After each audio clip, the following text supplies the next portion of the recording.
সতর্কতামূলক সাইরেনে কাঁপছে বাহরাইন। আর মধ্যপ্রাচ্যে মার্কিন ঘাঁটি লক্ষ্য করে একের পর এক আসছে ইরানের আতাতি আরাস ড্রোন। একদিকে আকাশে আরাস ড্রোনের বিকট গর্জন, অন্যদিকে কূটনীতির টেবিলে চীন রাশিয়ার সামনে ইরানের কড়া বার্তা। কিরগিজস্তানে আয়োজিত এসসিও সম্মেলনে চীন ও রাশিয়ার পররাষ্ট্রমন্ত্রীদের সঙ্গে যখন হাসি মুখে ছবি তুলছেন ইরানের পররাষ্ট্রমন্ত্রী আব্বাস আরাকচি, ঠিক তখনই মার্কিন ঘাঁটিতে হামলা চালালো ইরানের আত্মঘাতী ড্রোন।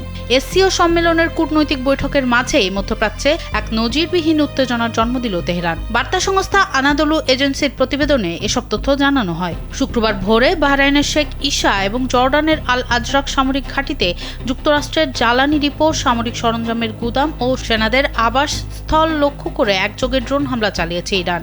হামলার ঠিক আগ মুহূর্তে বাহরাইনের স্বরাষ্ট্র মন্ত্রণালয় জরুরি সাইরেন বাজিয়ে নাগরিকদের নিরাপদ আশ্রয়ে যাওয়ার নির্দেশ দেয়। এই ঘটনার পরপরই পুরো অঞ্চলে চরম থমথমে পরিস্থিতি বিরাজ করছে। শুধু হামলায় নয়, তেহরান পরিষ্কার জানিয়ে দিয়েছে তাদের স্বার্থে আঘাত লাগলে পুরো অঞ্চলের অর্থনীতি ও নিরাপত্তাকেই তারা বিপদে ফেলবে। যদিও যুক্তরাষ্ট্র কিংবা জর্ডানের পক্ষ থেকে ক্ষয়ক্ষতির কোনো খবর এখনো নিশ্চিত করা হয়নি। তবে এই ঘটনা প্রমাণ করে দুই দেশের সাপে নেউলের লড়াই এবার এক ভয়ঙ্কর ও অনিশ্চিত গন্তব্যের দিকে মোড় নিচ্ছে।